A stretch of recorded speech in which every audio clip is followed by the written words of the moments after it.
This is MacroVoices, the free weekly financial podcast targeting professional finance, high net worth individuals, family offices, and other sophisticated investors. MacroVoices is all about the brightest minds in the world of finance and macroeconomics telling it like it is, bullish or bearish, no holds barred. Now, here are your hosts, Eric Townsend and Patrick Ceresna. MacroVoices episode 408 was pre-recorded earlier this month to air on December 28, 2023. I'm Eric Townsend. Our listeners have asked us for longer episodes on holiday weekends because they provide a good excuse to avoid the in-laws at holiday dinners, and we won't disappoint this year. My guest this week is Lyn Alden, best-selling author of Broken Money. When Lyn published Broken Money earlier this year, I suggested to her off the air that she had a terrific opportunity to expand the Broken franchise by writing another book I suggested she title Broken Energy. I even offered to collaborate with her on the content, since we both share a strong passion for the underappreciated importance of energy to the global economy. And we both agree that energy policy is badly broken, particularly in developed Western nations. Lyn let out a belly laugh in reaction to my suggestion and retorted by referring me to her own MacroVoices interview, in which she opines that writing books is a thankless and unprofitable undertaking that should be avoided at all costs. She doesn't want to write another book any more than I do, and suggested we do an extended-length podcast on the topic in lieu of the book that neither one of us wants to write. And that's coming up next, with plenty of meat to keep you looking like you're busy with work when you're avoiding your in-laws this holiday season.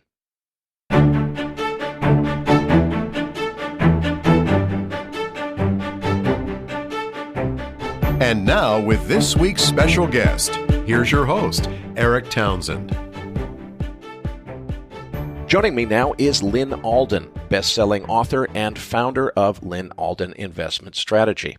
We have a slide deck to accompany this interview. You'll find the download link in your Research Roundup email. If you don't have a Research Roundup email, just go to our homepage, macrovoices.com. Look for the red button above Lyn's picture that says looking for the downloads. Lyn, it's great to get you back, and especially to have a long-form opportunity to really dive into our topic this week, which is broken energy. Both of us feel a strong passion that our energy systems are broken and that poses a very significant risk to society. But I think we each have different perspectives on precisely what's broken and why fixing it is so important to our future. So let's start there. Lyn, to your thinking, what's broken about energy and why is that important? Yeah, so first of all, thank you for having me on. And like you said, energy is a topic I'm passionate about. And for context, my background is a blend of engineering and finance. And so I'm an electrical engineer by training. I originally wanted to pursue energy systems, actually is one of the careers that I considered. And just kind of where the jobs were at the time, and also due to my kind of shifting interests, I eventually shifted more towards aviation, then more towards engineering management of an aviation facility, and then eventually went full-time into using that kind of quantitative background to go into finance and related areas. But this is like an area where there's, I think, of an interesting number of intersections, and perhaps not enough people looking at it from both the engineering side and the financial side. And if anything, it's too much from the political side.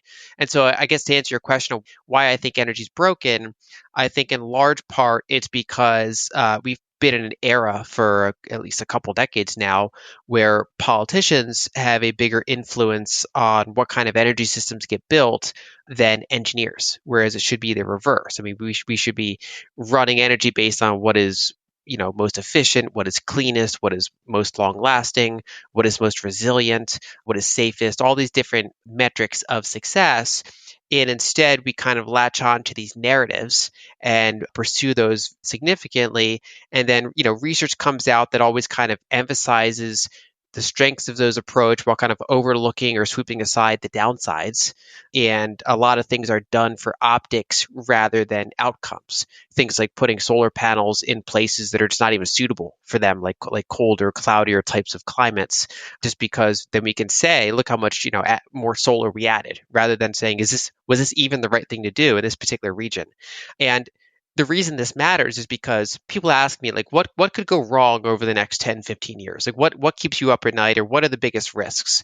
And it's not really things like recessions or kind of routine economic challenges. All of those can be overcome. Now, obviously, they impact people very negatively at times. They can be devastating, but as a society, we can move past these things. Whereas the absolute biggest things that can like more persistently and severely disrupt us in terms of standard of living and just overall kind of global safety and abundance is basically a few key things. One would be obviously like outright war. So that's obviously a variable. And the other main one would be insufficient energy security. So acute energy shortages. Kind of we saw a taste of that in Europe fairly recently. We see it in developing countries on a more regular basis, at least some of them. And ironically, Europe's energy shortages actually, in some ways, came up more acutely in other countries. So, for example, when they had to bid almost any price to get LNG, they're rich enough to be able to pay a very high price in aggregate.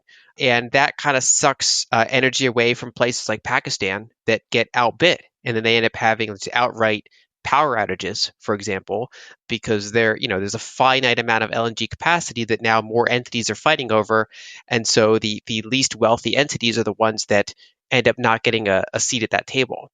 And so war and energy security, I think, are like the two single biggest things to not fumble. And of course, energy security feeds into food security as well. And probably the third topic would be just overall quality of our money, which is why I wrote Broken Money. But at the end of the day, it's what we want to do with our money is we really want to buy energy, and we want to organize that energy in useful ways. So most of our economic development really comes from two key things. One is how much energy do we have to harness to shape our environment in ways that suit us? And then two, how efficiently are we using that energy? So for example, a processor today does a lot more computations per unit of energy than a processor 20 years ago or even 2 years ago. And so those are kind of the two main variables that we're always trying to optimize for. And everybody is fully aware of the energy efficiency variable. But I think as a global society, at least in the developed countries, we've become very detached from understanding where our energy comes from, how bad it is when we don't have sufficient energy, and that feeds into our politics. It feeds into our priorities. It feeds into how comfortable we are with certain scenarios. And so I think that overall, that's what I consider to be broken about energy, and what I consider to be one of the larger risks going forward is basically when narratives overtake math as how we manage our overall energy security going forward. So I know your take is similar to that, but you probably come at it from somewhat different perspective. So what would you emphasize or add to that, or disagree with that kind of overall view? Well, I agree with everything that you said. I would add a few things. One is most people, and you alluded to this but didn't quite say it directly, most people have no comprehension of how important energy is. We take it for granted. There's a plug on the wall you can plug electrical stuff into and it works. There's a gas station in your neighborhood where you can refill your car with gasoline, petrol, whatever you call it, and it works. It's just there. It's available. Costs more than you might like, but it's there. And what people don't realize is if you look back in history, 250 years ago, we didn't have occupations and professions. Everybody worked on farms doing physical labor, just growing the food we needed to survive. That's all we could do. There weren't any other choices for what you were going to do with your life. And the perception most people have, which is that technology is the big thing that changed in the Industrial Revolution. It's true, but really technology is just what puts energy to work.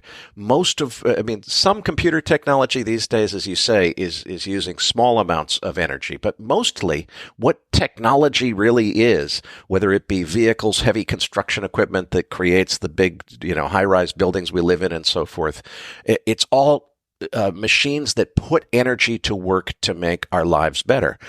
energy itself is the essential ingredient in that. And I think that the fact that, they don't teach you this in school, nobody thinks about it, causes us not to recognize it. Now, the other thing that you said already, which I'll disagree with slightly, and this goes to kind of the frog boiling in water analogy. You said, we almost had a run-in with not having enough energy. Well, I'm going to make the argument that we've been having a run-in for the last 50 years with not having enough energy. And referring to the first slide in the slide deck on page 1, this comes courtesy of my friend Mike Green over at Simplify Asset Management.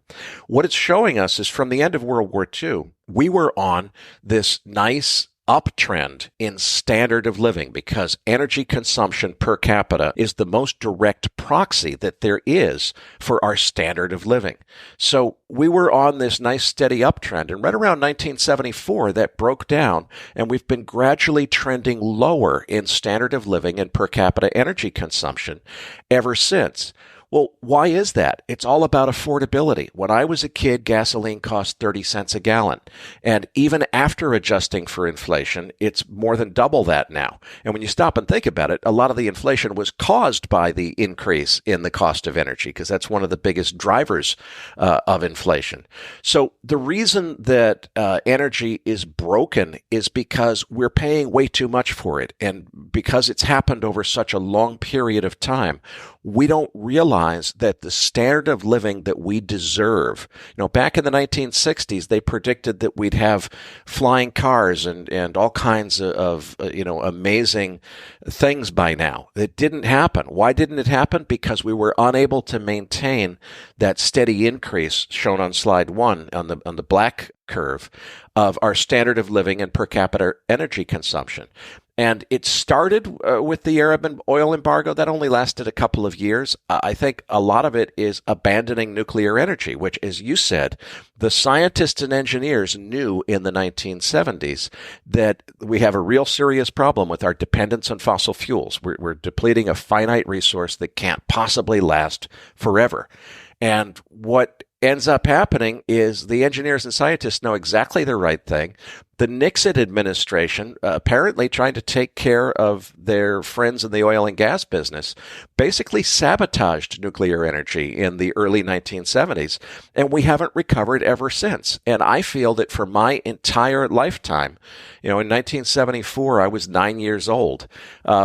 We've basically, for my entire grown-up life, we've had our standard of living stolen from us by malfeasance of the U.S. government not managing energy policy as well as they should have. And almost nobody realizes that that's what has happened.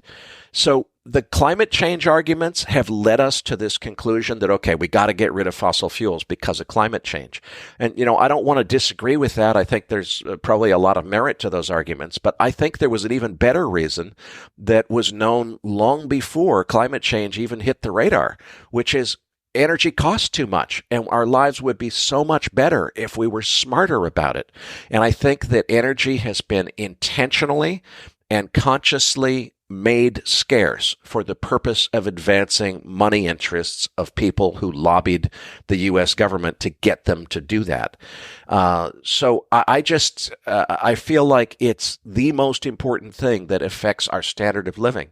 And as you said, it's become so politicized now that people almost aren't allowed to have independent views. If you're a liberal Democrat and you live in a world where you're surrounded by people who are liberal Democrats, look, you just better think that wind and solar are the only acceptable solutions, because that's kind of like the politically correct view to have.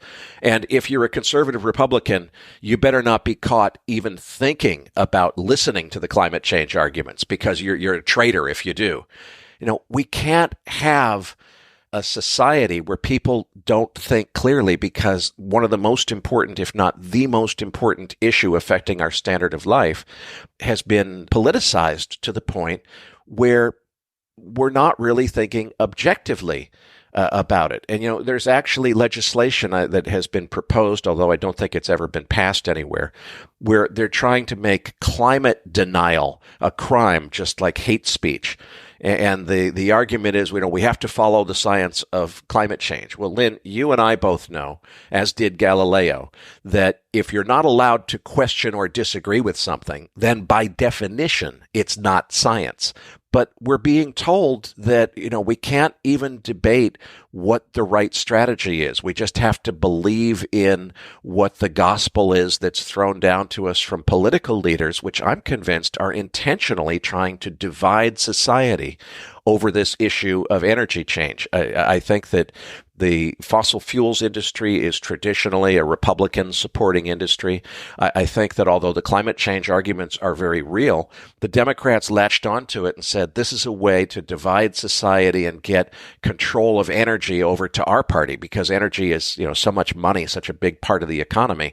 We want to control it. And the way we're going to do that is by really championing these climate change arguments and really pushing wind and solar and creating subsidies for wind and solar, because the wind and solar people are the ones that donate to our campaigns, whereas the oil and gas guys donate to the other parties' campaigns. So it's become so politicized that we can't make any progress. And it's the most important thing that's going to affect both our standard of living and our children and grandchildren's standard of living. So those are my arguments. And the economic component, in my mind, is not so much about climate change. I'm not saying I disagree with the importance of protecting the environment. I'm a planet-friendly guy. But I think it's even more important to get cheaper energy so that we can get back to page 1 on that black upward sloping trend line of human prosperity, which is enabled by cheap and abundant energy. And the thing is, it's not like we need earth-shatteringly new technological breakthroughs and advancements. We had it figured out with nuclear energy in the early 1970s, 50 years ago. And then we intentionally sabotaged it in order to protect the money interests of the oil and gas industry. It's a horrible, horrible crime against humanity on the part of the Republican Party. And I think the modern day equivalent to that is that although I do believe many of the climate change arguments, I think the Democratic Party is just as guilty of politicizing this to say, let's create lots of wind and solar subsidies so we can get donations from those guys. It's just so corrupt, and it's compromising our children and grandchildren's standard of living. But that's my take on it. I started to fall into the economic arguments. I think you've approached this question about the price of energy from a slightly different angle in some of your writings. So please elaborate on that. Energy is one of those things where around the margins, we can always use more of it. There's really no kind of limit to how much energy that we'd like to have if the cost was driven as close as possible towards zero. And of course, there are some diminishing returns. So for example, if you go from consuming 1 barrel equivalent of oil per year to 5, that's going to meaningfully boost your standard of living. Whereas going from 5 to 10 or 10 to 20 or 20 to 40, these start having diminishing returns, and they start fixing kind of minor annoyances around the margins. And so it is natural that people in developed countries tend to slow down their energy consumption after a certain point. And one way of looking at it is that even if the entire West just kind of flatlined their energy per capita usage, there's still like an energy emergency across basically the entire developing world, just to have, make it easier for people, and those billions of people, to get up to the standard of living energy wise that we have now. And so even just kind of having everyone have, say, a European level of energy consumption per capita would require a ton more energy than we have now on a global scale. And when it comes to price, I think this is one of the things where it really helps to approach this from both a technical perspective and an economics perspective, rather than entirely be siloed in one or the other. Because a lot of people say that, if we just subsidize things enough, that can fix it. And I think not enough people take a step back and listen to the price signals, that basically the information signals that prices are giving us. I mean, this research goes back to Hayek and others that have pointed out how that price happens to be one of the best coordinating mechanisms for finding what is efficient, what the market wants, what is working, what's not working. And I think one of the issues in the past couple of decades is really not looking enough at price, and instead kind of letting those narratives get in the way. And an example of that is, after decades and decades and trillions of dollars of solar and wind development, the question is, why don't they just wildly catch on? A lot of the proponents will say, look how cheap it is. It's cheaper than fossil fuels. Well, if that's the case, why doesn't everybody just use them? I think their argument will often be, well, there's lobbying by the hydrocarbon companies and they do all this, and that's why people don't switch. But of course, lobbying only goes to a point where if a technology is available and it's obviously better to the user, people start switching to it. Like, for example, when we switched from flip phones to smartphones, nobody really had to convince us of it. Once we experienced the smartphone, it's obvious, and you switch to that and you don't want to go back. Same thing for having a computer versus not having a computer. Same thing for, multiple other technologies that we use. Basically, once something becomes obviously better or cheaper, we start switching to it and adopting it pretty quickly. And with solar and wind, there's the reason that hasn't happened yet is because there's actually quite a lot of expense associated with it. And then we have to ask, if it's expensive, is it as green as we think it is? And that's a topic I don't see discussed enough, right? So it's not like those costs just go into nothing. A lot of those costs are material, which means environmental. And one of the things we see in modern environmental discourse is almost everything gets boiled down to one number, which is CO2. And there's not really enough attention, in my opinion, paid on every other variable of the environment. So, how clean are our oceans in terms of, say, pollutants or microplastics or things like that? Or what is happening to our overall quantity and quality of soil, which ironically is a huge carbon sink if you have plenty of soil building happening? How clean are our rivers? How clean is, how much kind of chemicals are in the food we eat due to the way that we operate our industries? So I think that's one of those things where if you poll people on the environment across the political spectrum, almost everybody wants a cleaner environment, or if you're in a clean environment, you want to maintain that clean environment. And it just comes down to it's generally politically easier to boil things down to one number rather than kind of just approach this as a multiple variable thing that it is. And when we look at, say, for example, solar and wind, I would argue that from every research I've done and just from kind of just the laws of physics themselves, the reason they're not as cheap as people hope they would be is arguably because they're not as green as people hope they would be. And so in the early days, you could argue, well, the problem is that they're not at scale yet. If we just get them at scale, the unit cost will decrease. And there's a case to be made for that. There's other instances where price is not necessarily a perfect indicator of efficiency either. So for example, if you have two manufacturers and one is dumping waste into the river and one is not, one is going through the extra cost of disposing of it properly, that second manufacturer is probably going to have higher costs in their products. And so obviously, we'd rather have that second manufacturer than the first one.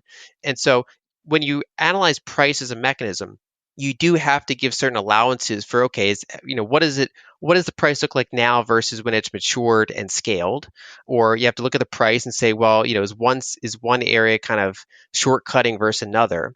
But when you have an industry that's been around for decades with multiple different entities participating in it, and when you look at the full life cycle of the energy, so for example, not just the solar panels or wind, but also the battery backups and kind of the construction, the disposal of it, the maintenance of it, all the variables together, when you get down to the bottom of it and say, why isn't this cheaper? Why isn't this so much obviously better that people just naturally switch to it? A lot of it has to do because the marginal cleanliness you get out of it is just not significant. Now, that doesn't mean that those energy technologies have no role, but it just shows that people, I think, when they approach things from a narrative, they get into their mind from decades ago that wind and solar can fix everything. And then they kind of latch on to that. And then every kind of interpretation of information becomes, how can we get to that view, rather than just always reassessing what is the playing field we have to work with? What variables do we have? What technologies exist to us either now or on the near term horizon, where they actually give us cheaper and more abundant energy because they're doing things more efficiently. So for example, nuclear is, if you don't have regulatory cost overruns and things like that, if you use kind of cutting edge nuclear, you can get prices down considerably compared to many other sources of energy and you do so without much CO2 emission or much other kind of environmental impacts because it's actually an upgrade versus some other types of energy. Whereas some of the other things we're pursuing, almost like dogmatically, regardless of price, allows us to ironically overlook a lot of their costs. And so, for example, wind and solar in particular, a lot of that supply chain's in China, and there's just heavy pollutants over there and heavy amounts of kind of energy consumption. And as the end user, we have a lot of we're kind of detached from all of that. And so I think that overall, just price is not given enough weight in terms of kind of assessing what energy technologies are actually inexpensive when they are fully scaled up and understood versus ones that almost seems like no matter what we do, we can't get them to scale inexpensively. I just want to add a little bit to that to point out that the way that energy has been so politicized, as we already discussed, I think is contributing substantially to the distorted price signal you're talking about. Because when you have governments putting subsidies in, they're monkeying with the balance of free market economics, and they're trying to force outcomes that might not actually make sense and might not be beneficial. So, as you said, people will say, look, wind and solar, it's cheaper than fossil fuels. Why wouldn't you use it? Well, part of that is that what's going on is it's cheaper because it's subsidized, which means it's not really cheaper. It means we have to pay that subsidy in the form of taxes in order to get that benefit of it being cheaper. But also, there's so much monkey business going on because this is such a politicized issue. You'll hear, for example, that solar photovoltaic, the price has come down so much in recent years that it's just incredibly competitive. It's the cheapest thing that there is. Well, what they don't tell you is it's still true that that's only when the sun is shining. And then they'll say, well, wait a minute, you can hook batteries up to it and you can make it become a baseload energy source. Well, first of all, you can do that, but if you include that levelized cost of storage in addition to the levelized cost of energy, all of a sudden it's not as much cheaper as you thought it was. And then as you look a little bit more deeper into it, you say, wait a minute, no matter what you do with batteries, if you have an extended period because there's just a long storm or something and it's overcast for 2 weeks straight, and the weather is not conducive to solar energy, then you're going to have to rely on some other baseload energy source. Well, what's happened to those baseload energy sources that were designed decades ago is that with the introduction of wind and solar, when you get a windy, sunny day, what happens is those intermittent sources produce so much electricity that they drive prices negative, and that actually adversely affects the stability of those baseload energy systems because as prices are going negative, they have to take capacity offline. It's not easy to take a coal-burning power plant that's designed for baseload energy and load follow with it. So they're being forced to do things they didn't have to do before. In the grand scheme of things, what that means is the introduction of solar and wind in the way they've been introduced is disrupting other systems. Well, of course, the wind and solar guys are like, hey, we're winning the fight. We're beating those SOBs over on the coal and gas side. We're shaming them with creating this negative price electricity that only lasts when the sun is shining and the wind is blowing. And then we go back to a period where the wind is not blowing and the sun is not shining, and we really need that baseload energy, and we don't have enough of it because the wind and solar guys were kind of damaging their business at another time. So we're not designing these as an integrated system that work together cooperatively to deliver the most benefit to society. We've got these factions and teams that are fighting against each other within the energy infrastructure, and it's not healthy. It's not healthy competition. It's crony capitalism competition with government subsidies in the way. So I couldn't agree more with what you said. I just wanted to point out that there's a lot of the politicization of energy that's contributing to that distorted price signal. Let's move on, though, to another subject that I know you've written and talked quite a bit about, which is the energy density of fuels and how that plays into the whole energy story. We've got a couple of slides on pages 2 and 3 of the slide deck to support this. Tell us what that's about. There are a couple of different ways to measure energy density. People often mean different things when they describe it, and it can refer to a couple of them depending on what context you're talking about. So in the most kind of basic sense, Yeah, and you have a good slide on this. It's how much energy exists per either unit mass or per unit volume. And so you have a chart here, joules per cubic meter, and you show solar, wind, beef, oil, and uranium. And of course, you go exponentially up the energy density curve as you go through those different energy sources. And so to give the listener a sense of a low energy density, why it's low density, it really comes down to how much you're letting nature concentrate the energy for you. If you're collecting energy from ongoing flows of energy, you're generally going to have low energy density. Whereas if you're letting nature concentrate it quite a bit for you, you're going to get much higher energy density. And so the vast majority of energy flows to Earth are solar. And so, of course, we have the sun that is just millions and millions of miles away. It's pointing energy in all directions, and a very small sliver of it happens to hit the Earth. And then, a very small sliver of that hits any particular square meter of the Earth's surface. And plants obviously can gather that. And of course, as humans, we can build equipment that gathers that energy. But what we're doing is we're gathering a completely unconcentrated source of energy, and we're trying to harness that. And then wind is a slight step up because wind is ultimately slightly concentrated solar. Basically, solar comes in, it heats the earth unevenly, and that creates these pressure differentials and wind flows. And then we capture that wind at key areas where it happens to be windier than average. It's still a fairly low energy dense source. It's basically just a derivative, a slightly concentrated derivative of solar.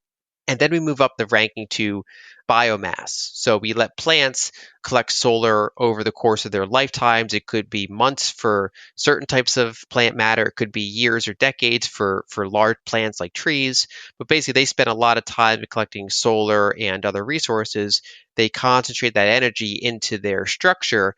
And then when we harvest it, we have a considerably denser energy source. There's a lot of energy kind of packed into a pretty small unit. And so we're able to harness that energy. Then you move into hydrocarbons, which they're from plants and animals long ago.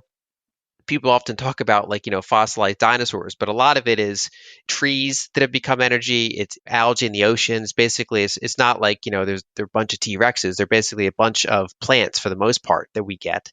And this is just concentrated solar energy from long ago that is even more concentrated than current biomass because it's accumulated over millions of years rather than months, years, or decades. And so we take this concentrated energy, and that of course is what fueled the Industrial Revolution. That we could move locomotives, we could move cars, we could move planes, we could have, as you pointed out, we moved from subsistence farming to 1% of the population can do the farming to feed the other 99% of people. So this other 99% of people can specialize in things that have nothing to do with food acquisition. They can go and make medicines, they can go and make technology, they can go and teach, they can go and make art, they can go and preserve history for future generations. There's all sorts of things they can do that make society more efficient because a handful of farmers with diesel-powered tractors and other useful energy mechanisms can go and produce all the food to feed all of us. And then, of course, at the top of the energy density hierarchy is uranium, which is, it's made by nature in stars. And so we have this hyper dense energy source to work with. And so as you go up that list, you generally get way more efficient, cheaper energy sources if you're not overcome by other variables like regulatory challenges and things like that. And then in addition, there are some types of contexts where energy density matters even more. So for example, transportation is an area where energy density, especially on a per mass basis, really matters because in many cases, the object that we're trying to move, let's say a car or a train or a plane, is bringing its own energy source with it. And so, for example, we can't power a plane with, say, a wood burning stove, for example. Just the mass that weighs down on the plane is insufficient to give it enough power to get the plane really going. Whereas, what allowed us to go from thousands of years of unable to fly and always dreaming about it to going from Wright brothers to the moon in one human lifetime is that we finally put a couple key things together, specifically aluminum and hydrocarbons, pretty much. And that allowed us to make this absolute breakneck speed of development in that area so quickly. And a lot of that just comes down to energy density and technology that allowed us to unlock that energy density.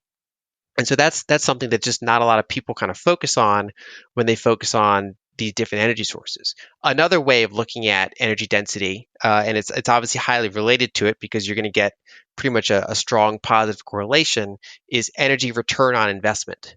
And what that basically means is how much energy do you have to put in to an energy production process in order to get energy out? Like, do you get a 5x multiple of how much energy you put in? Do you get 10x? Do you get 50x? Do you get 100x? And that obviously matters in terms of one, cost, and then two, just overall speed of economic development. For thousands of years of human history, we had extremely low energy return on investment. So, for example, our people would eat food and then they go out and chop wood or otherwise gather plant mass. And that's their energy process. And it's obviously a very, very low multiple. For the most part, you're just covering like your own heating needs, your own consumption needs, your really basic needs. And there's only a tiny surplus. And that tiny surplus is basically what allows a handful of people to specialize and otherwise develop the technology and the processes for the culture. But that surplus is tiny. And then when we moved into higher energy return on investment sources. So we went to coal, we went to oil, we went to natural gas, we went to hydro, we went to nuclear.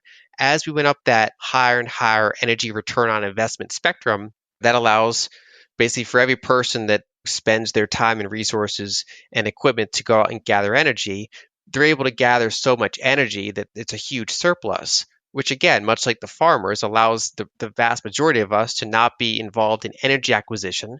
And instead, we can pay for that energy acquisition and then specialize in doing other things that develop our technology, including, ironically, how efficient we are at going out and gathering energy. And so these things tend to feed on each other. And when you look at the sources of energy that are less dense, they also tend to be the ones with low energy return on investment. Whereas when you look at the energy sources that have high energy density, they also tend to be the ones that have high energy return on investment. And then it just so happens that those also tend to be the more base load types of energy. Because when you have a concentrated energy source, it basically means you have a lot of energy savings. And so you're able to do it at nighttime, you're able to do it at daytime, you're able to do it whether or not it's windy, you can do it through a variety of conditions. Whereas if you are gathering a low energy dense source, you're probably gathering it from flow rather than savings. So you're either gathering it from solar directly or you're gathering it from a first derivative like wind, which can come and go and it's not concentrated and it's not saved.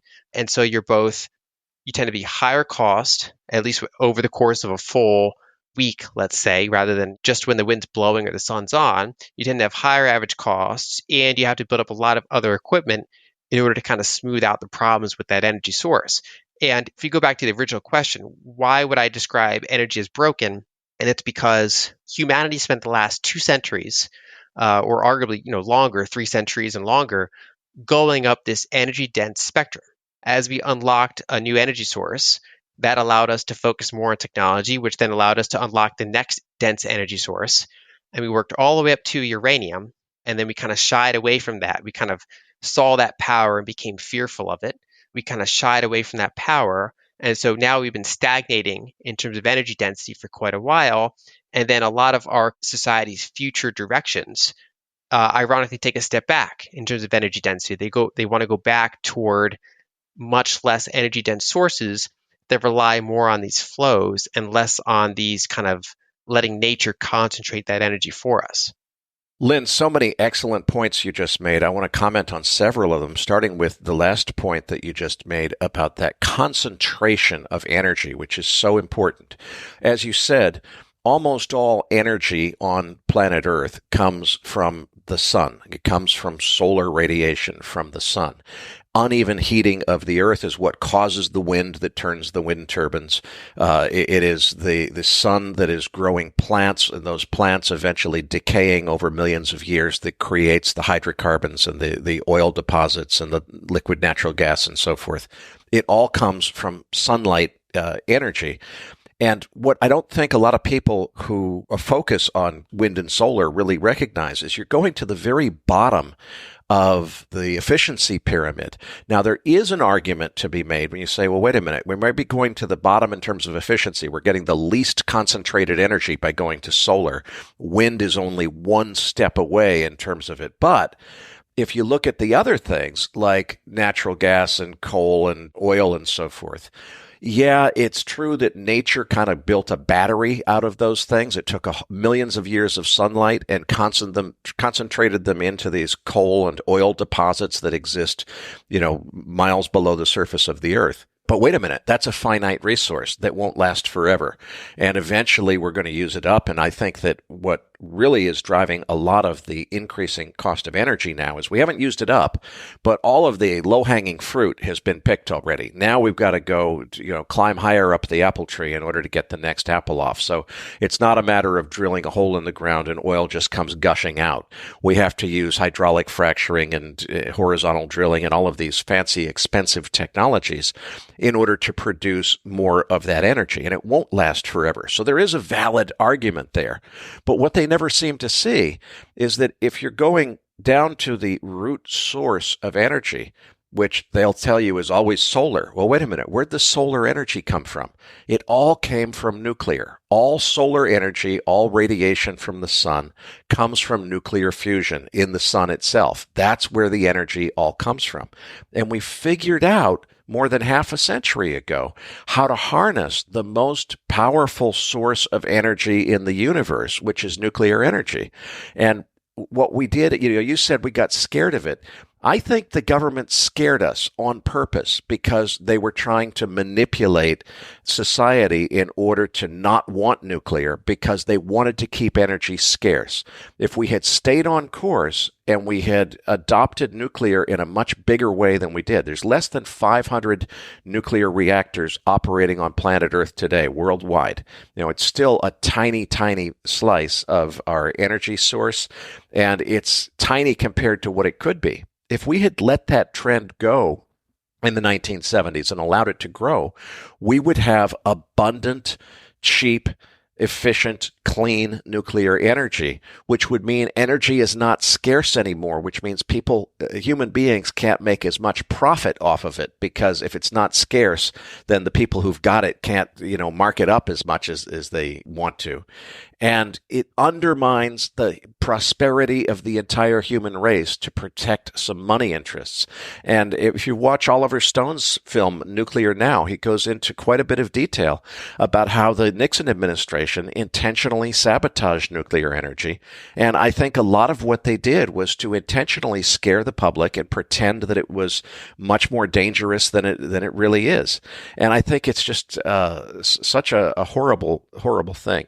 If you go back, though, another point I wanted to make about nuclear, going back to page 2 and energy returned on energy invested, you have to remember that all these numbers are a function of history. In other words, nuclear has the best EROEI, which is 75 compared to 4 for solar. So it's a much, much better EROEI. It's the best one there is.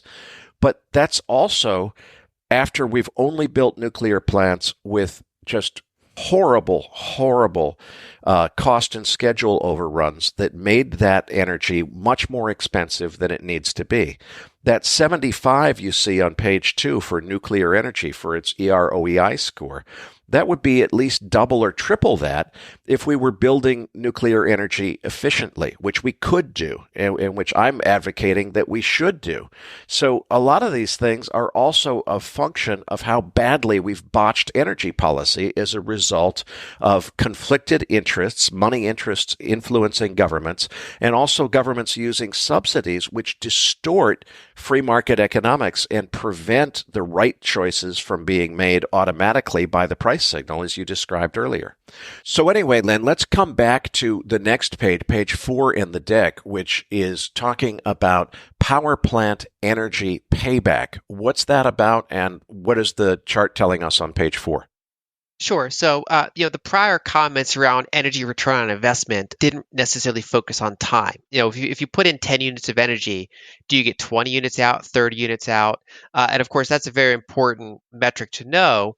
But the other dimension to that is time. So, for example, if you had two energy sources, they both require putting 20 units of energy in, and they both give you 50 energy input, like outputs, but one of them does that over a 10-year period and one of them does that over a 20-year period, they're still different at the end of the day because one, you're putting in energy and you're getting that a lot more front loaded.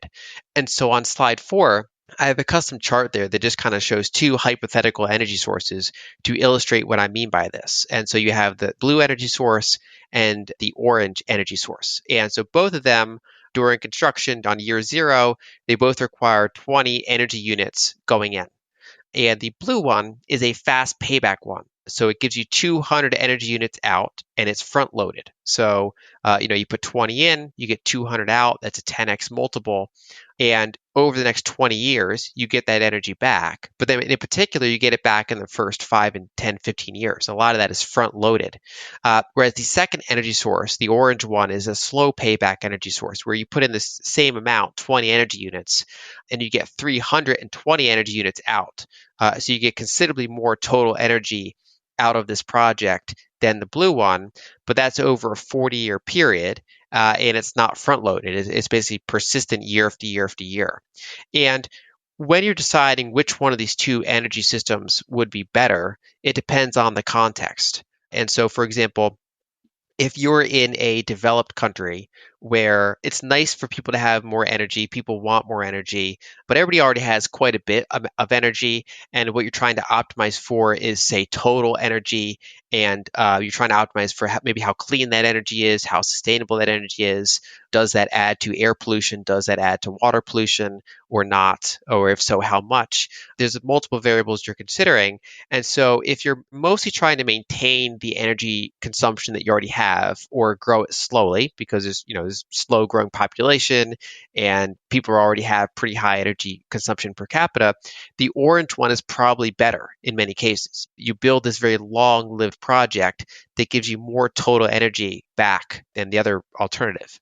On the other hand, if you're in an economy like, let's say, India, you're fast growing population and still very low energy consumption per capita, more prone to acute energy shortages, things like brownouts, for example, you're not just trying to maintain your energy, you're trying to grow it 5x or 10x as quickly as you can on a per capita basis.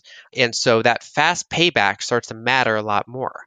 Even if you get less energy out of it at the end of the day, the fact that that energy is front loaded matters a lot because you can use that front loaded energy to then turn around and build more energy or do other things, get more food, reduce the number of people that have to work in farming so that more of your people can go and work in tech or other areas. And so that fast payback becomes a lot more attractive. And that it's not surprising that we see, for example, in India, a tremendous amount of their energy is from coal, specifically their power grid, because they really kind of emphasize and they need to emphasize sort of fast payback. Whereas in the developed world, we've generally been able to say step back from coal and focus on other types of projects because we're in that phase where we can emphasize kind of total energy, or at least if we went back to say engineers rather than politicians making the primary decisions, we can emphasize things like total energy more because we have less of like a near term energy emergency, and so we can think longer decades out when making optimization choices. So this is just another variable that I think doesn't get enough attention.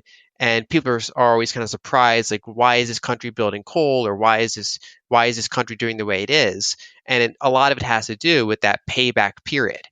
So it's not just the cost.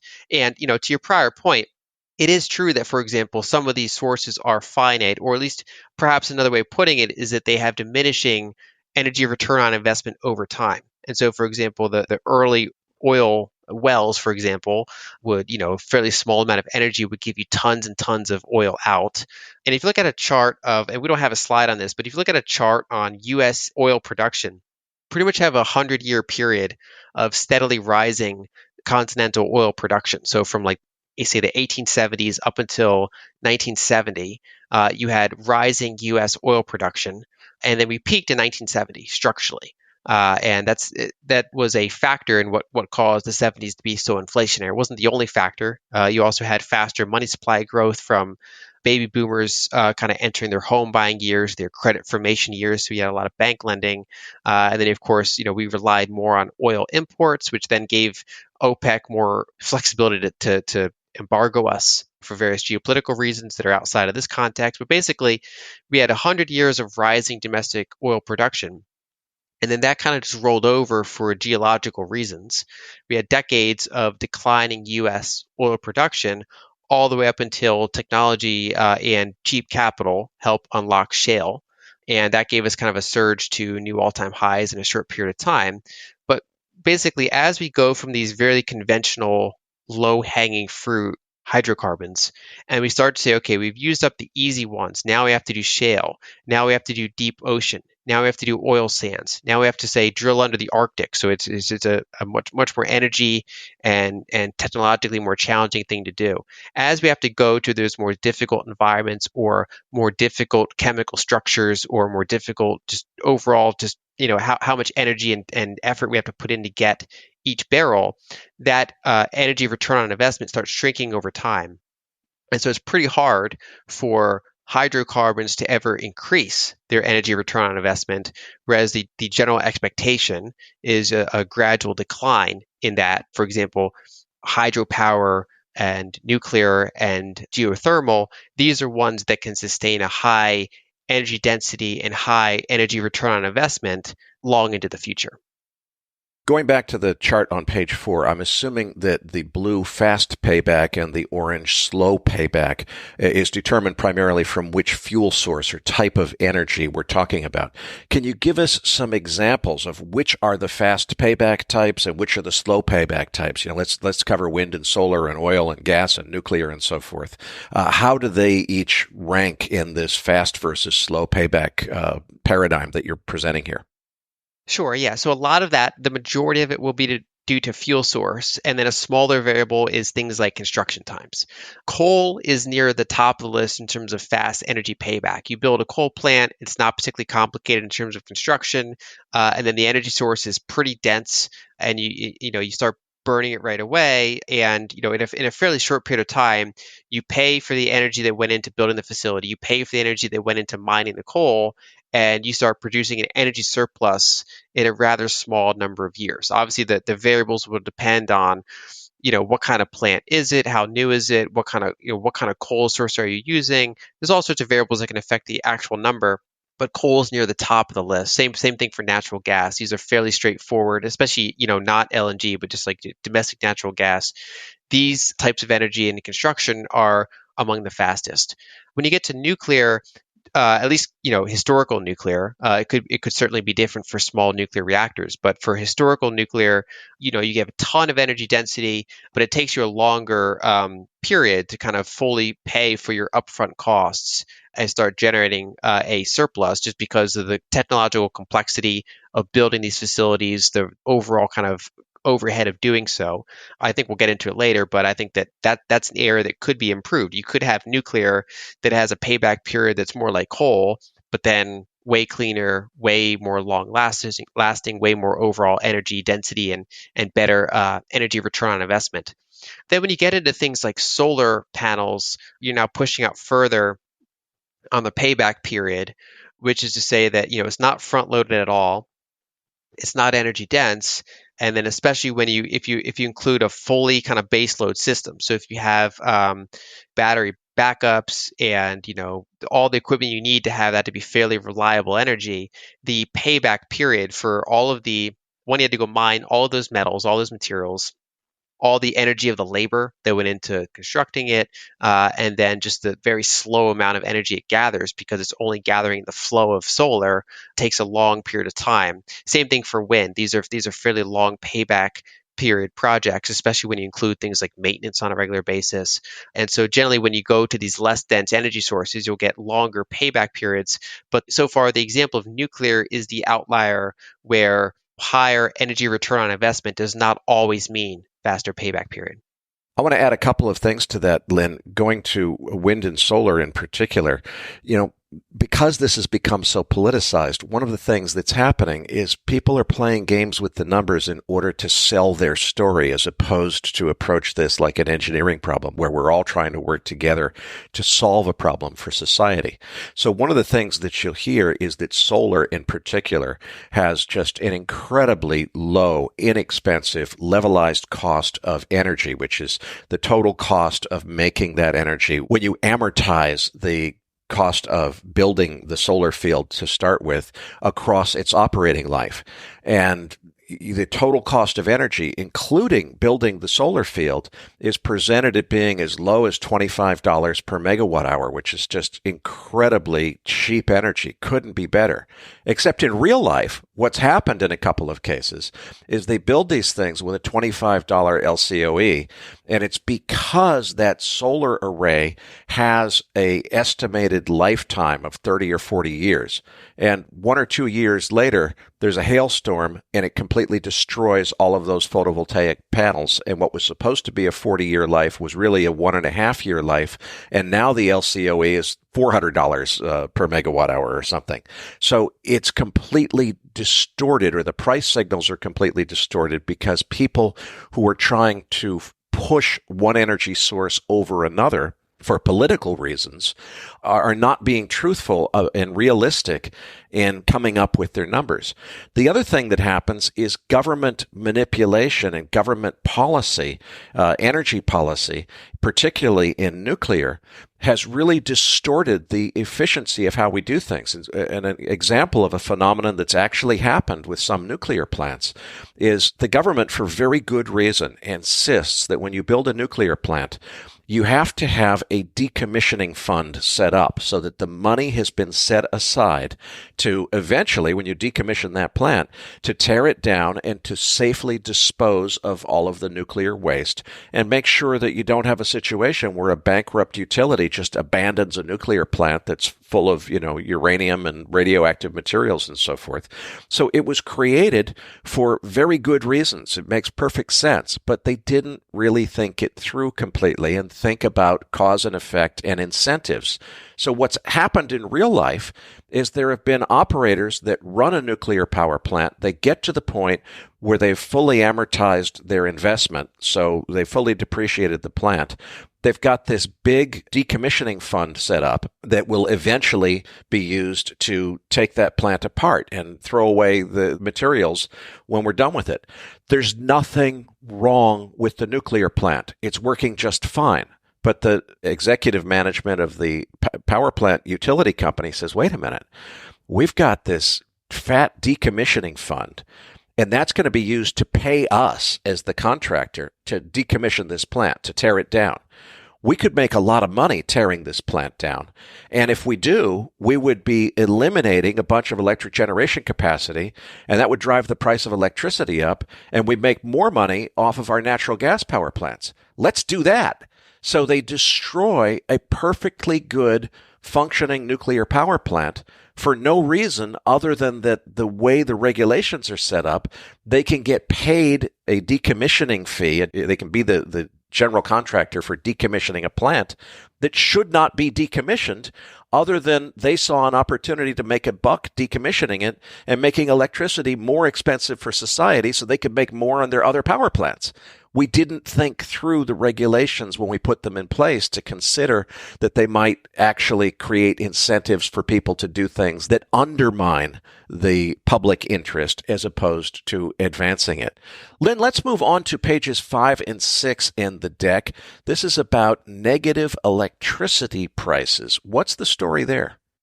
Right. So as we discussed, some of these less concentrated energy sources, particularly wind and solar, because they're not always on, they're on sometimes, they're not on other times, and that's largely outside of our control. They can produce power when we don't need it.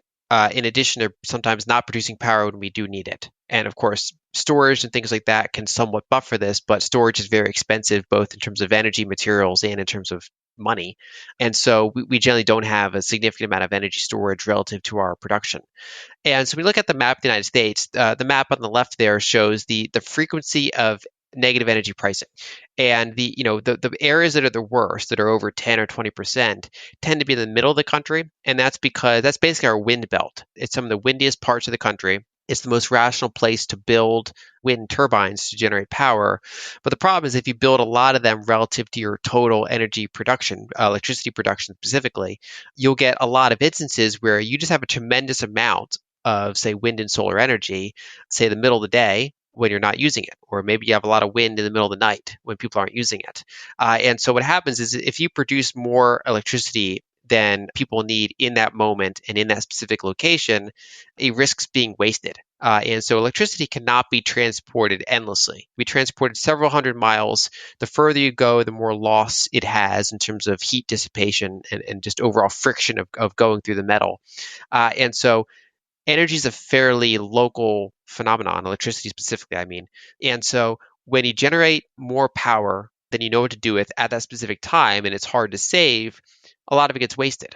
And so a lot of times when we talk about, say, the cost of wind and solar, it's a very different metric than we say, okay, what is the cost, including say batteries, things like that, when we need it. And so this map shows that basically the coasts, especially the West Coast, due to just the instance of solar, and then particularly that center of the country where you have kind of both solar and then especially wind, these tend to be negative energy pricing. So this is inefficiency.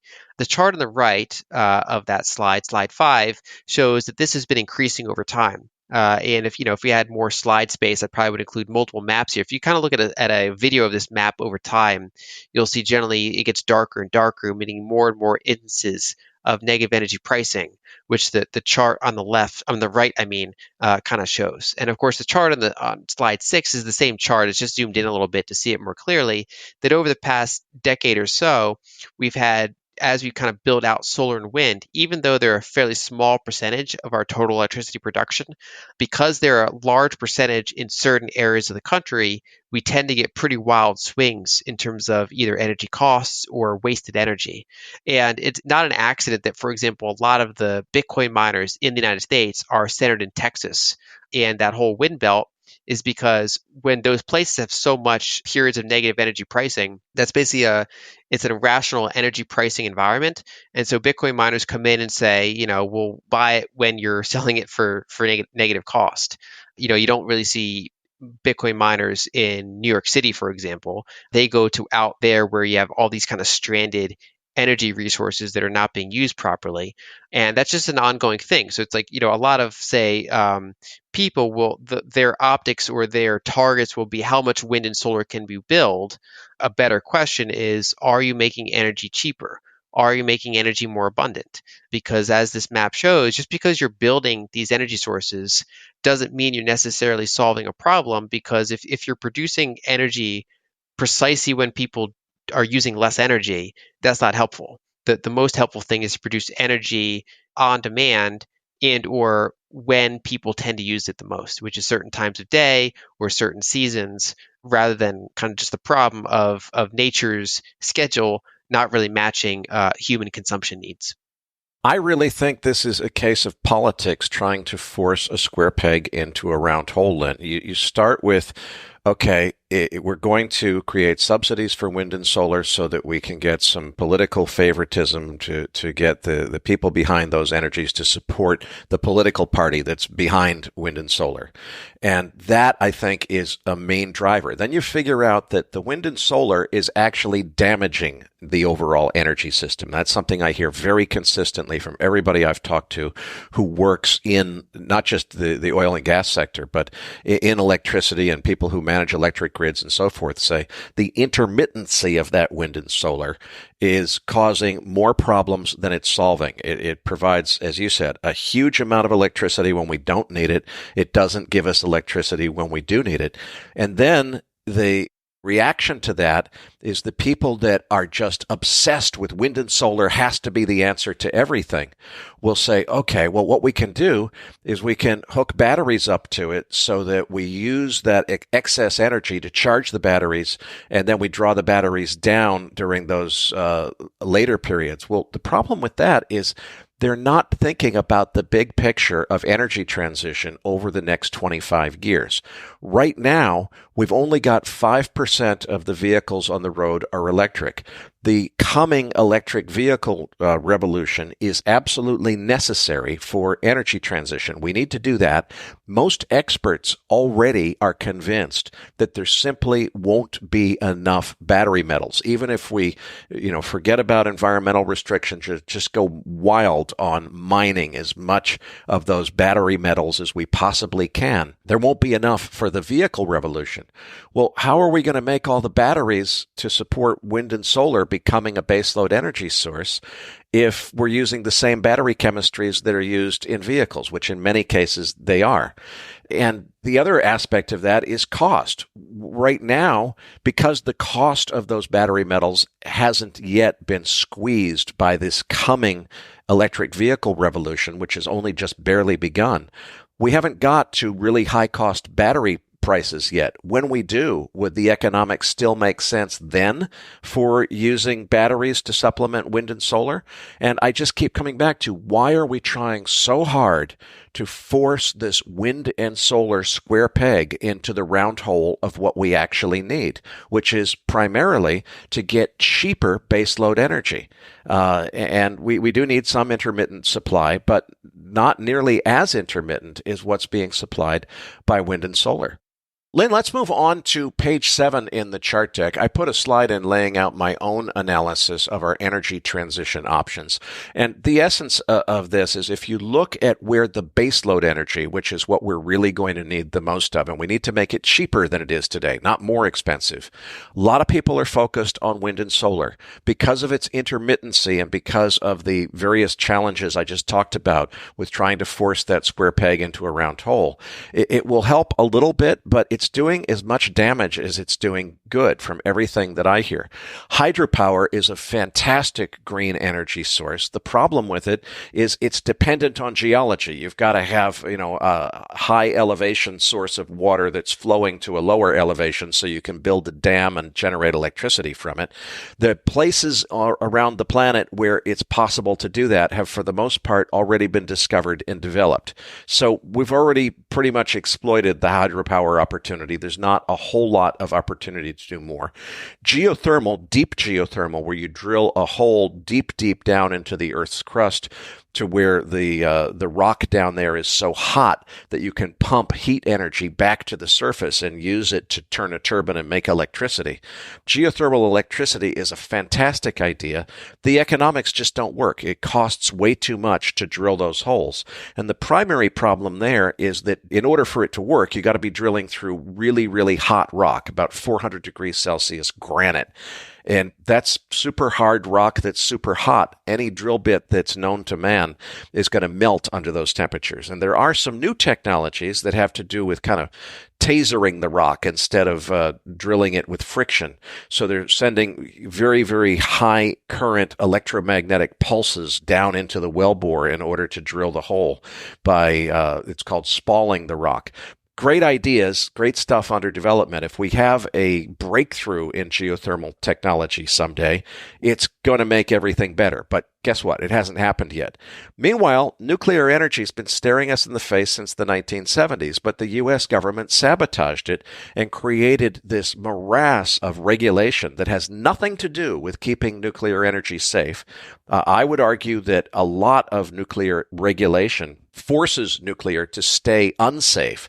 In other words, a lot of things that we could do to make nuclear energy much safer are to get away from water-cooled reactors, use molten salt, which is a superior coolant. But the problem is there's no framework for even considering the approval of a molten salt-cooled reactor in the United States because the NRC doesn't do new tricks. It's a government bureaucracy.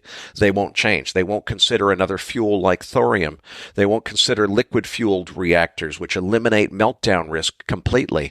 So we could completely eliminate the risk of meltdowns by going to liquid-fueled reactors, except there's actually a regulation that says they won't even be considered by the U.S. NRC.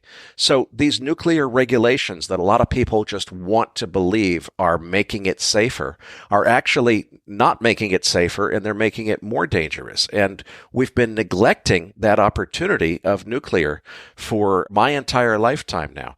And this really really, this slide is kind of a macrocosm of what my energy transition crisis docuseries is about. So for anybody who hasn't looked at it yet, at energytransitioncrisis.org, I go on for 4.5 hours about all of this stuff on this slide.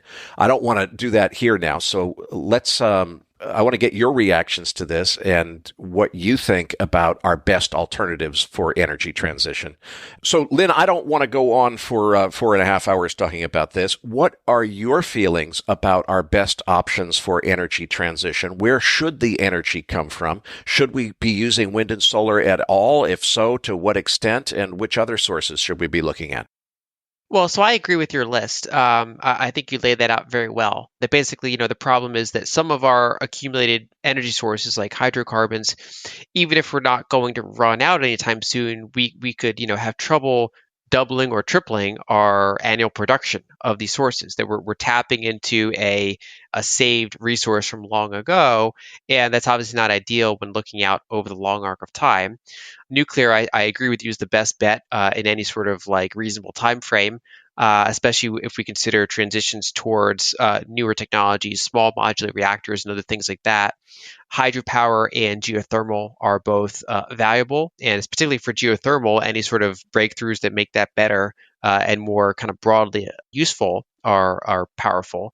What these have in common is that they're energy dense sources that have a very long expectation for how long they can provide us with energy, in some cases indefinitely. For wind and solar, it's not that I don't think they have a role. It's just that when you have a variable energy source, it has to be matched to the context and the location. And so, for example, it's not an accident that solar panels have been a key power source for spacecraft. Once they're in space, if you want them to operate for decades, solar is just the best for that context, at least historically. And you can't have like a coal burning satellite, even though it's more energy dense. You're up there, you don't have the atmosphere, so you have like unmitigated solar activity, and you can operate for decades without additional fuel sources, and it's very lightweight. Similarly, if you're in San Diego, for example, solar is going to work better for you than if you're in Maine, right? So trying to force solar panels in Maine is not ideal. In addition, solar is useful for people that want to be off the grid. If you don't want to rely on centralized energy production like nuclear power or hydrocarbon power and all these other, or a big hydro dam, if you want your own little power generation, that's where your own personal solar panels can certainly come in handy. And then similarly, there's particularly windy parts of the world that can benefit from wind power if they happen to have that resource in abundance. So yeah, it's not that they're not useful. It's that when you try to, as you put it, try to put a square peg in a round hole, when politicians dictate where they go rather than engineers, I think that's where you run into the key problems. The one I would add to your list, and I mentioned it off the air, is OTEC, which stands for Ocean Thermal Energy Conversion. That's one of the other fairly energy dense sources that is also kind of indefinitely sustainable. And so slide 8 on the decks shows an example of an OTEC plant. And the way OTEC works, we talked before about letting nature concentrate the energy, if at all possible. And OTEC does that for solar. And so when we consider, let's say we consider a typical hydro dam first. So as you pointed out, hydro dams need a specific set of things. You need high elevation, and you need a water source coming down from that elevation. But when we back up a second and say, where's that energy coming from?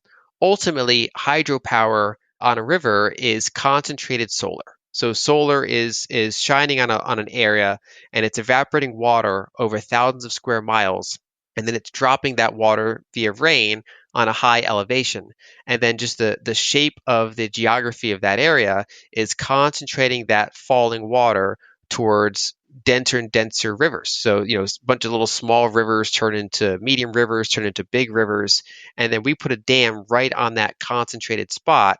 And so what we're effectively doing is we're gathering thousands of square miles of solar energy that has, been converted to kinetic energy, and we're using it to spin a turbine. And because it's kind of it's been solar that's kind of saved up over a longer period of time, not millions of years, but just kind of that season, that evaporation and rainfall and river cycle. It's fairly baseload power. It's quite energy dense, and it's pretty cost effective. And OTEC is similar, except that instead of relying on that kinetic power, instead they rely on oceans. And so most of the solar energy that hits Earth hits the oceans, just simply because that oceans are a larger percentage of our surface area. In addition, water retains energy better than air does. It's a better kind of heat battery than air. It's still not fantastic, but it's naturally occurring, and it's a lot better than air. And so, something like a century ago, engineers figured out that if you have hot water and cold water, you can produce power. You can spin a turbine. And so what OTEC plants do, ocean thermal energy conversion, any sort of sufficiently warm water. So equatorial waters are the best, but they don't have to be exactly on the equator. Just any sort of like pretty warm water area. If you build a plant that gathers that warm surface water, typically over 70 degrees Fahrenheit, and then you have a long tube that goes down 1,000 meters, and you get cold, like 40-degree water. You now have a differential. You have hot water and you have cold water, and you can use that to power a turbine. And so what you're effectively doing is all this solar energy is hitting the ocean surface, and it's not being used right away. Instead, it's being allowed to concentrate. And then these plants can go out to the hottest parts in the water and make use of this more concentrated energy. And because it's concentrated, it's also base load. So this is not energy that fluctuates much throughout the year, certainly not throughout the day or the month. Basically, anything other than, you might have to shut when you're hit by a hurricane or something.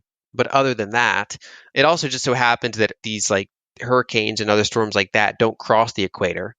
So they also happen to be in particularly calm waters. And you can build these plants that either can run infrastructure to the mainland and produce electricity directly, or they can do things like produce liquid fuels, like hydrogen fuels, right out there in the water, and then they can be shipped anywhere. And so I think it's an untapped energy source. And the history of it is interesting because it's not a new technology. It's, like I said, it's been around for like a century. And the challenge with it is that it's uneconomic except at large scales. So if you do it on a small scale, like all of the models have done so far, so all of the practical research deployments of this technology have been on a fairly small scale, like far less than a megawatt. Whereas if you do the facility at 100 megawatts, that is modeled to be quite efficient, that you can get fairly low cost baseload power that is sustainable and clean. But the challenge is that nobody's going to build a 100 megawatt plant, which is like the size of a very large container ship or like an oil platform, very expensive, unless you prove 10 megawatts and 1 megawatt plants. But the challenge there is that they're not economic, so no one's going to build those. And so this technology's been around for a long time. There's occasional marginal improvements, like they find a way to make it more efficient. And there's these various kind of paths going forward that are potentially promising to make 10 megawatt ones more efficient so that they could potentially be deployed, prove this technology more, and then eventually get to the far more efficient 100 megawatt ones. And one of the paths, there's a company called Mackay, they're spearheading all these new technologies. There's thermal technologies, there's pump technologies, all these ways to make it more efficient to hopefully kind of get that barrier down lower. The other one is a company called OceanBit. And what they've actually proposed, ironically, Bitcoin mining, because they say, okay, well, one of the challenges with the OTEC is if you build a small plant, you have to have all that infrastructure to get power back to land, because there's almost nothing you can do with power out in the middle of the ocean. But they have said, okay, well, technically, if you have Bitcoin miners on board, you can put that power into Bitcoin and you can prove your energy cost without all that infrastructure. So you could make a 10 megawatt plant economical potentially, which then allows you to build down the road 100 megawatt plants that can be used for any purpose. In addition, the engineer that was leading that one, Nate Harmon, he also realized that Bitcoin miners expel heat and need to be cooled. So that could actually be integrated right into the process. So you can use the cold water that you're getting to cool the miners, and you can put the waste heat from the miners right into the hot water. And so it actually makes the process more efficient, basically gives you, the Bitcoin mining is almost free other than the upfront equipment costs when you do it like that. And so there's kind of these new ways that say, okay, well, we can kind of make these intermediate types of OTEC plants economical that then hopefully allow you to build out there's larger ones in the future, including ones that have all the infrastructure that goes back to land to generate power. I think the last thing I would point out on that is that there's a lot of like other kind of context specific things you can do with OTEC. So for example, if you're using an OTEC plant out in the ocean, you don't want the infrastructure to go all the way back to land. You can produce liquid fuels, which could be useful, for example, as a stopover ocean port for transportation vessels. So container ships and things like that. It can be used as a way to greenify the ocean transport business, for example. In addition, they can be used as power plants for oil production facilities out in deep water environments, as long as that's warm water environments. And the last kind of observation is that there are these fields out in the ocean. There's these areas that are, they call them polymetallic nodules, which is that there are certain parts in the ocean floor, like let's say in the Pacific Ocean, where you have literally these little metal balls just sitting on the ocean floor miles down. And those little metal balls happen to be battery metals. So things like copper and nickel and cobalt and like all these kind of trace metallic elements that we need for a lot of things. And there's estimates that there's literally trillions of dollars worth of these battery metals literally just sitting, these little like egg-shaped little metal balls just sitting around in the ocean floor. You can Google them, polymetallic nodules. And so one of the proposals for people that kind of advocate for this technology is another thing you can do with power out in the middle of the ocean is power the equipment that's needed to kind of go down and, for lack of a better description, kind of vacuum up all of these polymetallic nodules. And it's basically a way to mine some of these necessary metals in a way that we've not really kind of explored before. And so I think this is kind of, in addition to nuclear, deep geothermal, and hydro, this is like another potential vector, I think, of for people that are either researching it or capital allocators. I do find that to be a pretty promising long-term path. It's not something that's going to give us any meaningful energy like in the next decade, but over time, as some of these paths are proven, I think that's over the long arc of time, harnessing more of our ocean energy, I think is another kind of way to go.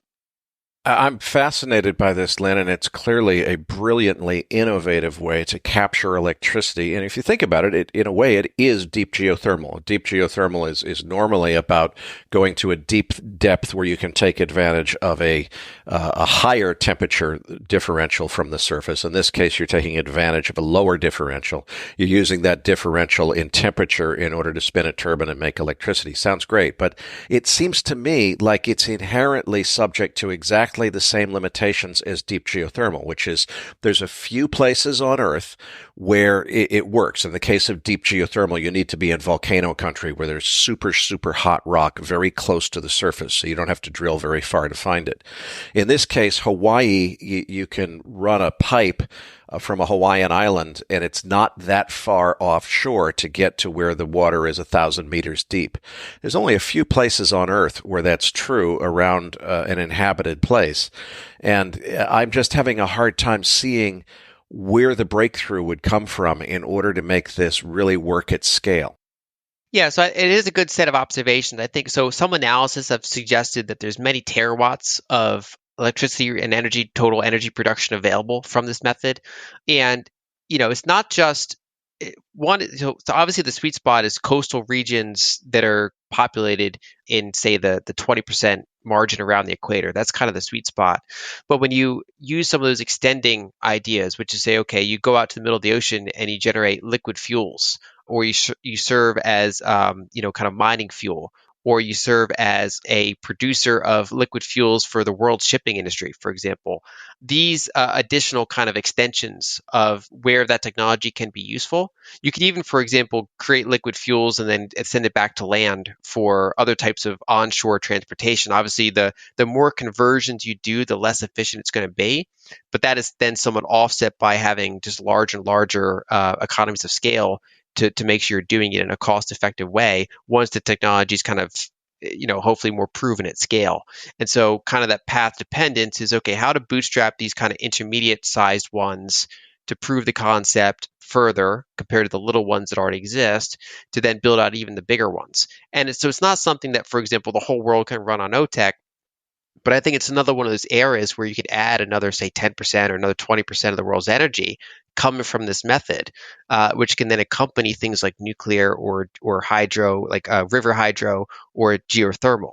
And so, for example, if a country's worried about its uranium supply due to geopolitical reasons, or if it doesn't have the technology to build nuclear but has the technology to build this, or if it happens kind of like how if you're in a country that has really good river resources, you're going to use them for hydro.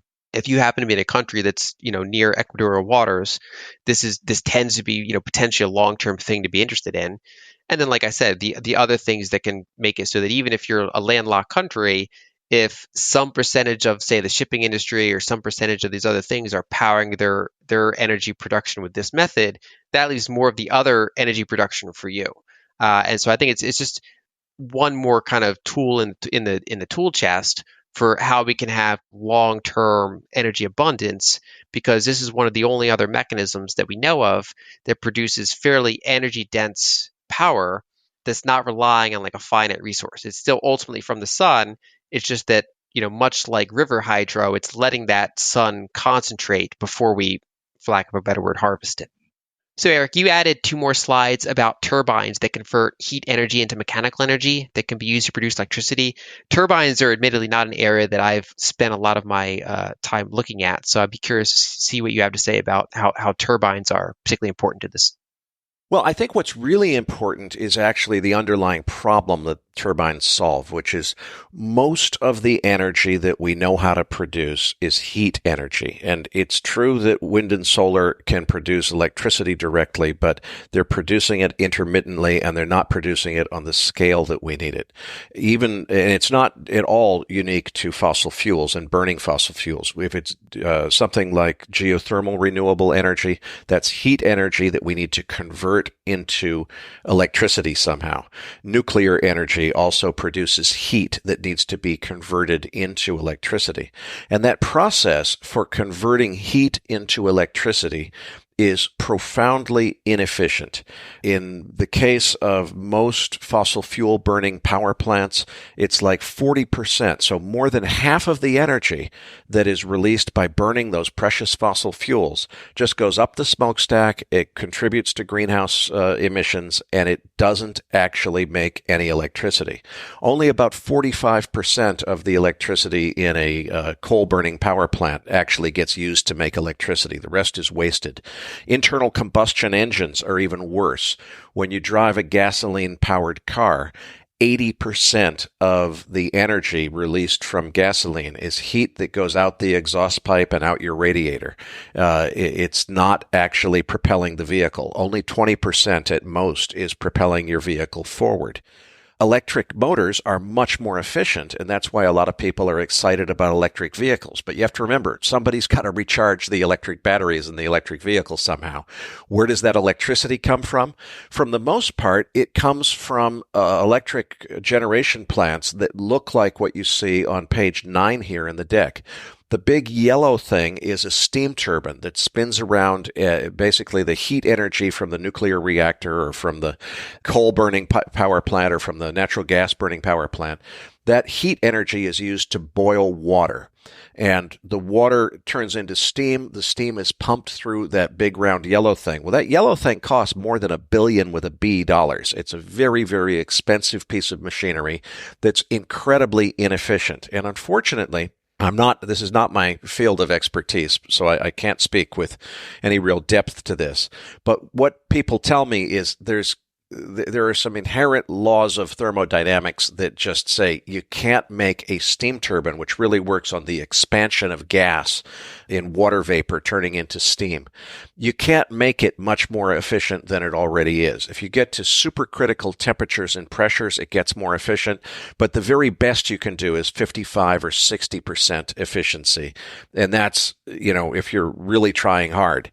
So these steam turbines are inefficient, and I think a really important problem is we don't think enough about how to use heat energy more efficiently. In other words, if you've got a coal-burning power plant and you're using a lot of that energy to produce electricity, that 60% of the energy goes up the smokestack, only 40% of it gets recovered as electricity.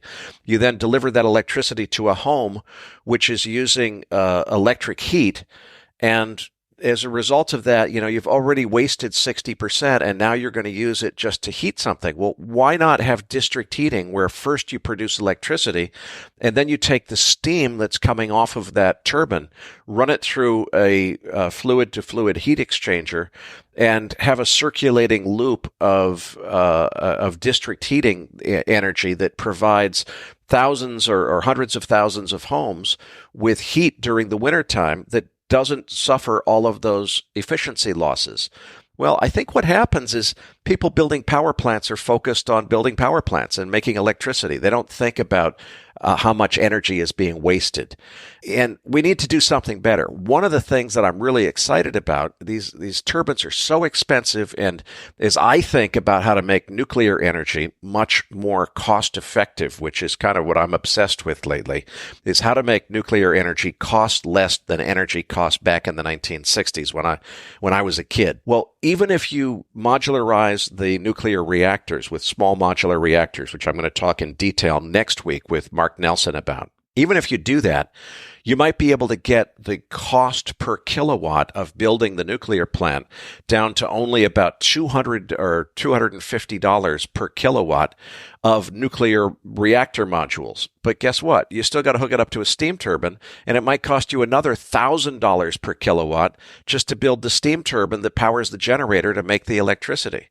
If you move on to page 10, there's this new invention called carbon dioxide turbines. And don't worry, the carbon dioxide is circulating in a closed-loop system. So there's no carbon dioxide emissions. There's no greenhouse gas emissions. It's a perfectly green, environmentally friendly technology.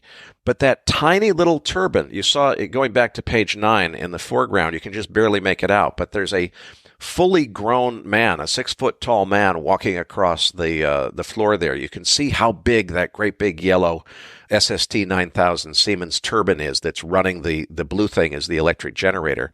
There's a guy walking across there. Look at this turbine in front of two guys on page 10. That's a 10 megawatt turbine because this is a brand new technology, and this is the only one they've built so far. But if you imagine one that's big enough to run that great big generator that's, as let's say a half a gigawatt of power that is being generated by that generator. So half a gigawatt electric, which is probably a full gigawatt of thermal energy. It would probably be about the size of a shipping container or smaller, because these things are 1/10 the size and weight, and they're also much less complex. Therefore, they're much less expensive to build. That big steam turbine on page 9 costs well over $1 billion. Now, these carbon dioxide turbines are brand new and experimental, so therefore, that we don't have the efficiencies of economy of scale of mass producing them yet. But I'm extremely excited about this idea of carbon dioxide turbines because in addition to being lighter and more efficient and inexpensive to build, they're also much more thermally efficient, and that means you need 20% less thermal energy. So you're burning 20% less coal or natural gas or nuclear energy, or put another way, you need 20% less nuclear reactors in order to power the same electric grid, or 20% less, natural gas, whatever your fuel source is. And that means 20% if you're using something that pollutes the atmosphere like fossil fuels, it's 20% less pollution as well.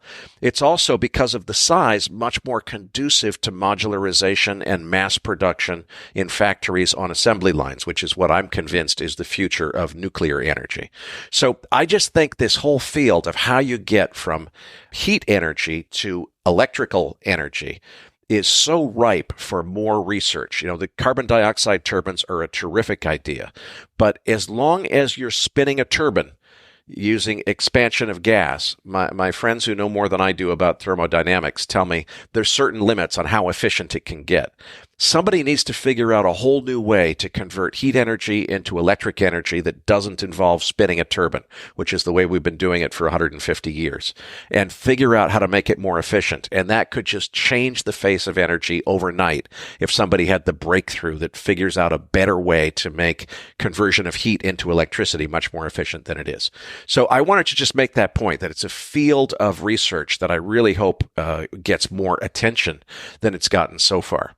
So, Lyn, before we close, I want to come back to wind and solar. We've made a few comments. I think you and I both agree that wind and solar are overhyped by some people, but I think it's also true that you and I both see that wind and solar do have a place. They are important technologies. They do have a place in energy transition. So, how do you see that? What should we be thinking about in terms of the overall picture of what energy sources we should use, and where do wind and solar fit into that story? So, a point I made early in this discussion is that economic development really kind of comes down to two key variables. One is more and more energy, and two is using that energy more efficiently due to better technology. And then, of course, one feeds back into the other. So, better technology allows us to get denser energy sources.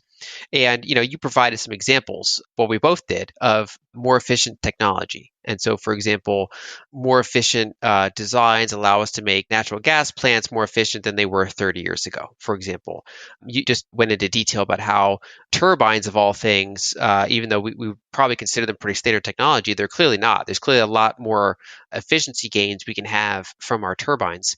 And so that's an example of where technology can better harness existing energy. Similarly, you mentioned deep geothermal, how you have a drilling problem in a very hard rock, a very hot rock, and if instead you use other methods that don't rely on friction to go through that rock, if there's enough breakthroughs there, you can unlock an entirely new energy source because of that technological efficiency. Similarly, OTEC, what can potentially move it past the finish line into being a fully kind of workable energy source is to kind of these small little efficiency gains, either having slightly better thermal and pumping technologies to kind of get it over that finish line, or OceanBit's usage of Bitcoin miners to kind of harness any sort of stranded energy they might generate along the way more profitably, and then kind of prove the technology and build it at scale. These types of things are all different sort of efficiency gains and technology gains. And of course, most people are familiar with this, even if they're not familiar with the details. They kind of have an expectation that our technology gets better over time. The other variable is like this, the raw physics one, which just comes back down to energy density, energy return on investment, and that's the area where there's almost no amount of technology that can overcome certain challenges. And so when we look at nature, for example, it's still at a technological level that we're not even close to. So, for example, plants are solar panels that are self-cleaning and self-reproducing, compared to like our imitations, which are these 30-year panels that need cleaning, that can easily be destroyed by a hailstorm, that need all these kind of metals that are not renewable. So even though the solar itself is renewable for billions of years, the ways we harness solar and wind are not necessarily renewable, just because we're tapping into energy intensive finite resources in many cases. And so when we think about our approach of energy, one, it's about those efficiency gains, but then two, it's taking a step back and kind of looking at our overall process. And so if you imagine a world that's entirely wind and solar, as some imagine it to be, maybe a little bit of hydro in there too, they picture a world where it's just tons and tons of solar, tons and tons of wind, and then tons and tons of batteries to smooth some of that variability out. But then when we kind of picture that going forward, one, it's just an unfathomable amount of materials to produce an entire world worth of wind and solar. And then two, every few decades, the lifetime could maybe vary depending on how good technology is, but let's say every 30 years, you have to replace virtually that entire global set of energy infrastructure, which is very material intensive, and do that for eternity. So you have to just constantly replace and renew the fact that your metals are corroding, they're rusting, your weather is damaging some of them. Just over time, all those metallic systems degrade. They're not these like self-cleaning, self-renewing systems like nature has. Whereas when we think about what is ultimately a solution for energy, it's basically about, to whatever extent possible, minimizing the materials we need to gather energy. And so, for example, OTEC can give you quite a bit of energy for the size of a ship, and it doesn't need any more ongoing fuel for it. It can last for a very long time, and it's just giving you quite a bit of energy for that. A hydro dam on a river is, it's a big upfront cost, but then it can give you energy for a century before you need to maybe replace it. So the amount of energy you get out of what you put in is potentially tremendous over its full life cycle. The same is true for a very well-designed nuclear facility, especially using some of these later technologies. And the same is potentially true for things like geothermal. And so I think going forward, it's just we have to have an awareness and a kind of a way of questioning it is how can we let nature do most of the work for us? Because ultimately, letting nature do most of the work is how you, one, get the energy density up, two, get the cost down, and three, it ends up being cleaner as well. Because, mining, installing, and then replacing on a regular basis all this metal is just not going to be long-term environmentally sustainable. Whereas harnessing kind of the natural concentration forces of the earth is how we ultimately get towards sustainability. So it's letting rivers and oceans concentrate the solar. It's harnessing the fact that the entire earth under our feet, all that molten core, all that molten energy is from all that kind of power of gravity. To the extent that we can tap into that, that's tremendous. And then, of course, nuclear, to the extent that we have all these energy dense uranium and other materials, we can produce tremendous amounts of baseload power from it for fairly low material inputs. And so it's really just comes down to constantly improving energy efficiency, but then always with the philosophy of how can we let nature do as much of the work as possible, because that's what solves as many of the variables as possible. Something I'd like to add to that, Lyn, is I think one of the most important things is we need to do public education to get people to focus much more on cost, but from a different perspective. People say, oh, he wants to think about, the price of this, a typical business guy trying to make money. Capitalism is evil. It's kind of the public attitude that we hear. I want people to think about the cost of energy as directly determining our standard of living. The cheaper that energy is, the higher the standard of living, the more expensive the energy, the lower the standard of living. And I'm all for greening the environment, protecting the environment, taking climate change seriously. I'm all for it. But I think what happens is people who become obsessed with climate change get so obsessed that they think cost is no factor. It doesn't matter how much it costs. And they don't understand that it's not just how much somebody has to pay. It's literally determining our standard of living. Whether we go back into the dark ages or whether we have flying cars someday is going to be determined by the cost of energy more than anything else. And I think we really need to get that into the public awareness and to recognize that the cost of energy is just so important and so underappreciated.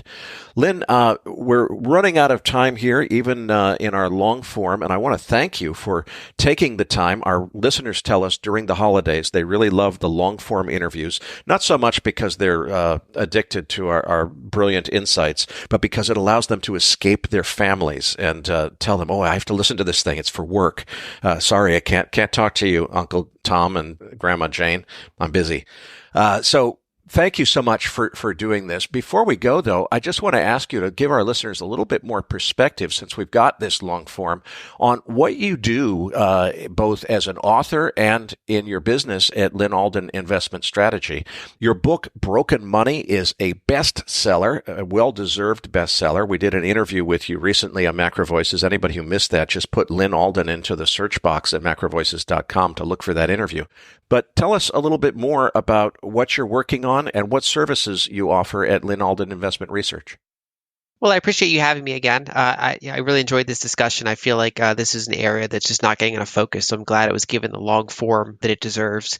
My work is primarily at lynalden.com, and I provide investment research for retail and institutional investors. What I try to do is kind of take institutional type of research and put it in plain English with the topics that I tend to focus on the most. And so because of my background, I tend to focus on quantitative systems engineering approaches to macroeconomics. I focus on energy, and I focus on assets like Bitcoin or stablecoins, basically monetary technological disruptions that can change things, that can impact macro, kind of those areas. We all have our areas of expertise and our areas where we don't really kind of focus. So, for example, I have very few insights on anything say healthcare related, for example. It's just not my area of focus. But on these other areas of, say, monetary technologies or energy or just kind of capital flows or systems engineering approaches, that's what I tend to emphasize for my subscribers. In addition, I work with Ego Death Capital, a venture fund for accredited investors where we kind of invest in some of the emerging technologies in the space. But I know that you're also working on a video that's going to come out soon. And so I'd be curious to hear more about that. Slide 11 in the deck shows that more than $4.6 trillion has been spent on renewable energy in the last 2 decades alone, resulting in exactly zero reduction of fossil fuel demand. I have a new video coming out to explain my own master plan for how to completely replace all the energy we presently derive from fossil fuels with clean, safe nuclear power generated by small modular nuclear reactors. My video editor, Larry Chuck over at lcdigitalproduction.com, is hard at work producing that video as I'm recording this. The planned release date is December 27th, but there's a good chance it'll be published earlier, so please check www.energytransitioncrisis.org/SMR, like small modular reactor, which is also linked in your Research Roundup email. The video lays out exactly what it would take to replace every single watt of energy we presently get from fossil fuels with nuclear power by 2050, for less cost than the $4.6 trillion we've already spent on renewable energy, with nothing to show for that investment in terms of fossil fuel demand reduction. I'm going to be discussing many of the concepts presented in this video with Mark Nelson in next week's New Year's special, which will also be a long-form interview with no post-game segment or market wrap. So I encourage everyone to check back at energytransitioncrisis.org/SMR and watch that video before listening to next week's long-form interview with Mark Nelson. And while you're at it, please try and make time to watch episodes 5, 6, and 7 of Energy Transition Crisis, because we're going to consider all of that content as prerequisite background for next week's show. Mark and I will be taking a deep dive into the ups and downs of molten salt coolants, liquid-fueled reactors, thorium fuel, SMRs, and several other topics that would be difficult to make sense of if you try and listen without having the background knowledge of advanced nuclear technologies, which is communicated in episodes 5, 6, and 7. So now you've got even more excuses to avoid the in-laws this holiday season as you prepare for next week's long-form episode. And that's a wrap for our 2023 Christmas holiday special. On behalf of Patrick Ceresna, Nick Galarnik, Lyn Alden, and myself, happy holidays, everyone, and we'll see you back here next week for a deep dive on all things nuclear energy with Radiant Energy founder Mark Nelson. We'll be back to our regular show format on January 11th, 2024.